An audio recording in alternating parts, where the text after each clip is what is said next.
So it is snowy. We've got piles and piles of snow here outside of Boston. And so I have been feeling very cozy and wanted to do some nesting. And so I did a little bit of cleaning and organizing in my art studio. And I thought I would just talk a little bit about the different projects I did in case you're having kind of a nesting feeling yourself. So quick interruption. As I was editing this video, I suddenly realized that all my talk about nesting makes it seem like I'm pregnant. I'm not pregnant. I'm 49 years old. I'm definitely not pregnant. But I suppose I am hormonal. I'm perimenopausal. But so this is just, I feel this urge to kind of have this cozy cleaning, for lack of a better term, nesting. So one of the things I did is I refilled my watercolor palette, and this seems like a silly, trite thing, but it's one of those necessary tasks to do. And I use two watercolors. My favorite kind are core watercolors from Golden. And there's lots of reasons to love them. They're super highly pigmented. They're the great quality that you know from Golden. But most, or I guess all watercolors are basically made from pigment, water, and some kind of binder. And usually that binder is gum arabic, which if you look at it is slightly sort of amber colored. And core watercolors use something called aquasol, which is completely 100% clear. So it means that all the colors have just a tiny bit more clarity because they don't have that sort of amber filter. I believe that the aquasol binder also has better adhesion and a couple other things, but it gets very technical, and I am certainly not qualified to get into the science of it. But there are lots of interesting blogs and stuff out there if you want to read more. So a couple quick notes about the palette filling. You'll notice that I keep flipping the lid, and it's because I have my palette on top of the lid so that I know which colors are in which wells. And then I'm searching through my collection of core watercolors, which is a combination of sets and sort of loose tubes, to figure out which colors I have. Filling them obviously in the palette. You can see very wet there. And any colors that I don't have, I'm putting on a shopping list so that I know what I need to replace. The other thing I wanted to mention is this tool you can see me using here. This is the Golden Gripper, and you can use it to open any paint tube, acrylic paint. They have their Williamsburg oil paints or these core watercolors. And I just have never had a problem with paint tubes since I bought one. I think they're like less than $5 and super useful. I think it works for people who have arthritis or any hand issues and just regular people. I mean, I used to use my teeth, terrible, pliers, just awkward, and just otherwise ruin the caps on my paints before I got the gripper. Okay, I left my watercolors out overnight, and they're still a little bit, like the top is hard, but they're still squishy. So yeah, I can definitely, they're wet inside. So I'm gonna leave the box open another 24 hours, and hopefully then they'll be hard to the touch, and I'll be ready to close that up. So this is 2 days after I last filmed, and you can see some of it is still squishy on the inside. Squishy on the inside. Very squishy. Some of it less so. So I would say, well, this is hard. I would say maybe another day, hopefully. It'll all dry out and get nice and hard. Then I'll close it up and they'll be ready to use.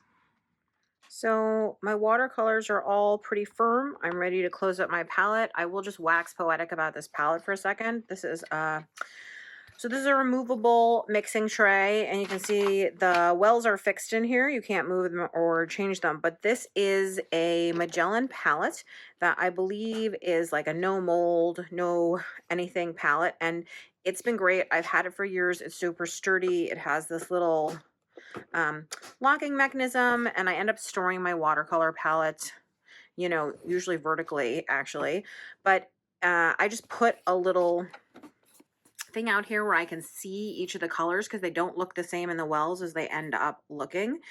And it's been a great palette for me. So if you're looking, I would say this is like an at-home palette. I have travel palettes, but if you're looking for a nice at-home palette, I love this one, and I've used it for years. And I've never had any issues with mold, mildew, anything in my watercolors.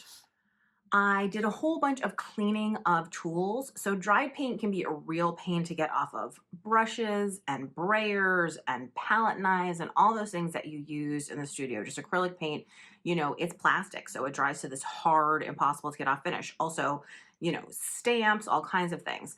I have found that Murphy's oil soap mixed with some water, if you let things soak in that, especially tools like paintbrushes and palette knives and brayers, that the paint just sort of sloughs off the next day so easily. You can just, rub it off with paper towel, and it really gets your tools back to a state where they're just less encrusted by acrylic paint. So in the last video, I didn't mix the Murphy's oil soap with water, but here you can see that I have mixed the Murphy's oil soap with water. The difference is that was an older video, and I didn't know you could mix the Murphy's oil soap with water and get the same results.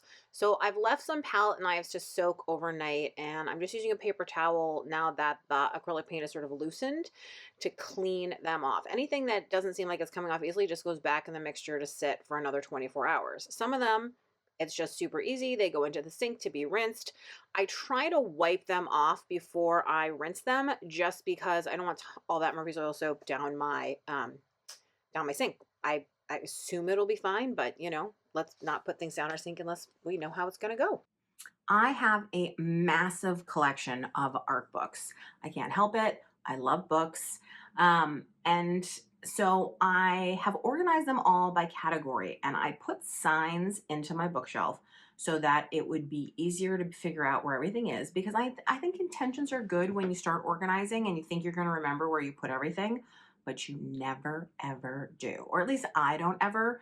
And so it's so useful to have little signs just to tell you where things are. I think that labeling saves a lot of time and energy. And now for a fun fact, this is my bathroom.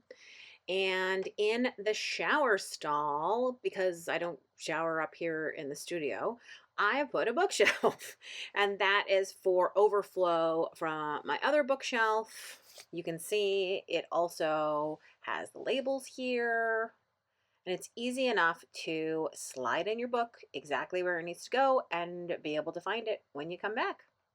So my studio is organized to help me with one of the biggest problems I have, which is putting stuff away.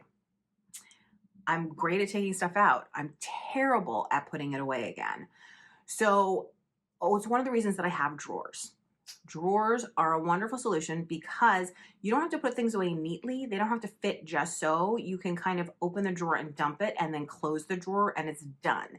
And unlike a box or a bin that you have to pull stuff on or off of, drawers are just always accessible. I'm a huge fan of drawers. In our kitchen, we have almost exclusively drawers. In fact, all of our lowers are drawers, because I like a drawer. I like things that are easy to put away. And I take that also like in the carts, the rolling carts that I have in my studio. This is kind of like an open drawer system.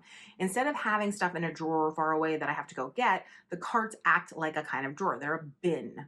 So I think always one of the keys to organizing, at least for me, is to organize against whatever your point of resistance is. So my point of resistance is putting stuff away. I hate to do it. I don't want to do it. It makes it hard. If it's hard to put away, it'll never go away. So knowing that, I've organized my studio to make things easy to put away. So that's the down low on a couple things that I'm cleaning up and organizing and putting away this week. If you have some organizational strategies or some ideas in your own art practice, I'd love to hear about them.